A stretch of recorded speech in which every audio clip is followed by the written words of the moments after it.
It was supposed to be a simple road trip. A long weekend getaway, just the three of us, Mark, his girlfriend Rachel, and me, Nick. We'd rented a small cabin out in the woods, far from the noise of city life, just to get away from everything and recharge.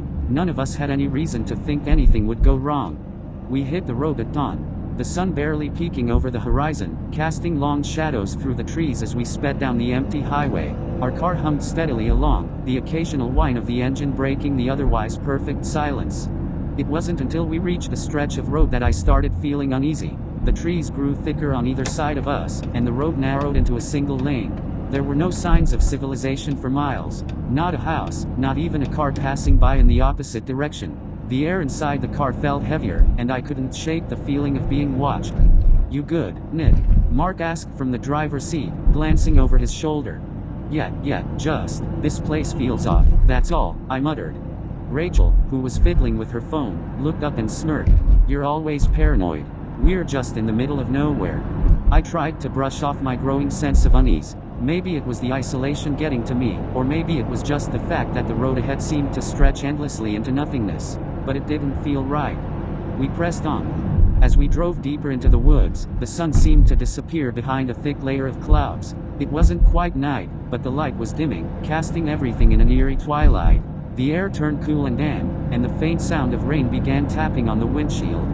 "Think we'll make it before dark?" Rachel asked. "Shouldn't be much longer," Mark replied, squinting at the GPS. "It's saying we're just a few miles out." "Look, we'll be fine. Relax." But something was wrong.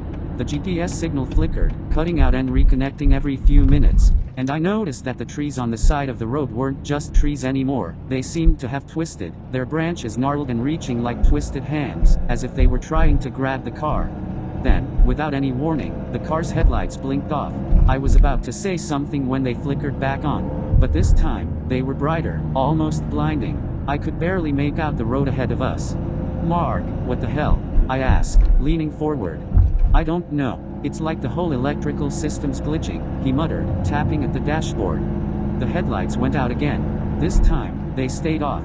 "Shit," Mark cursed, slamming his fist against the steering wheel. "Hold on, guys." He pulled over to the side of the road, the car jolting to a stop on the soft shoulder. We sat there in the dark, the only sound the faint patter of rain on the roof and the rustling of the wind through the trees. Mark tried restarting the car, but nothing happened. The engine didn't turn over. "Great," Rachel said, her voice strained. "What now?" "I'll pop the hood," Mark said, opening the door. The heavy scent of wet earth and decay rushed into the car as he stepped out, disappearing into the darkness. I sat in the passenger seat, trying to calm myself. Maybe we should have just gone back. But it was too late now.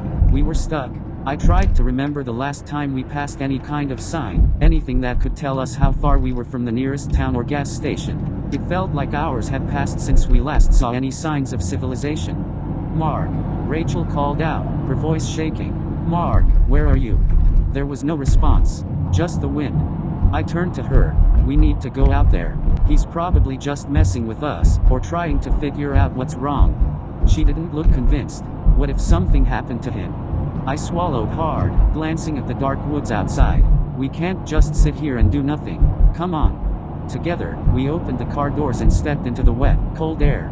The world was pitch black, except for the weak glow of the car's emergency lights. We moved cautiously toward the front of the car, calling out Mark's name. But the only answer was the rustling of branches and the occasional drip of water from the trees.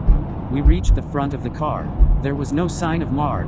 No sign of anything except the hood of the car, which was now open. "Mark," I called again, my voice trembling now. And that's when I saw it. At first, I thought it was just a trick of the shadows, but as I stepped closer to the engine, I saw a shape, a dark, shadowy figure standing in the woods behind the car. It was tall, unnaturally tall, with long arms that stretched down to its knees. It stood motionless, just watching us. I froze, my heart racing. I couldn't move, couldn't speak. My brain couldn't process what I was seeing. And then, I heard Mark's voice. It came from behind me, low, strained. Get in the car." I spun around. Mark was standing there, but something was off. His face was pale, his eyes wide and unblinking. He looked like he hadn't slept in days, but worse than that, his expression was hollow, empty. "Mark," Rachel whispered, stepping back.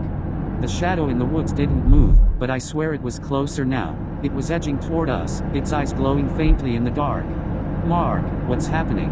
I asked, my voice tight with fear. He didn't answer. His lips barely moved as he muttered one word. "Run." Before I could react, he lunged at us, his hand grabbing my wrist with a grip so tight it almost broke my bones. His eyes were wild, desperate. "Run, now."